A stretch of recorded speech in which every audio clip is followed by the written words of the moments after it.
काल या सर्वसाधारण मतदारसंघामधून उमेदवारी मागितलेली आहे भारतीय जनता पार्टीला. मी आजपर्यंत 40 वर्ष झालं मी पार्टीचं काम करतो. पक्ष स्थापना झाल्यापासून मी पार्टीचं काम करतो आणि मला यावरी न्याय मिळेल भारतीय जनता पार्टीवर विश्वास ठेवून मी आजपर्यंत काम करत आलेलं आहे. मला यावरी 100% न्याय मिळेल असं मी आवाहन करतो.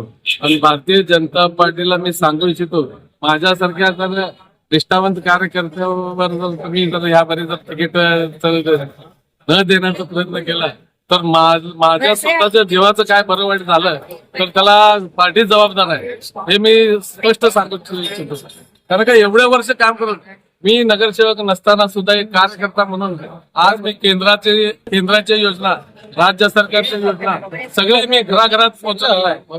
मी तसंच मी माझ्या प्रभागातल्या कमीत कमी 150 ते 200 बायकांना अष्टविनायक दर्शन घडवून आणलं पालकमंत्री विजयकुमार देशमुख यांच्या नेतृत्वाखाली. त्यानंतर मी आमच्याच प्रभागातल्या वयस्कर कोल्हापूर, ज्योतिबा, पुणे गणपती हे सुद्धा दर्शन घडवून आणलेलं आहे.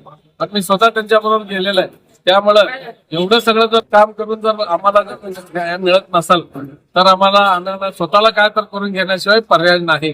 म्हणून मी भारतीय जनता पार्टीला सांगू इच्छितो की जे निष्ठावंत आहेत, जे आजपर्यंत काम करत आले त्यांच्यावर अन्याय करू नका.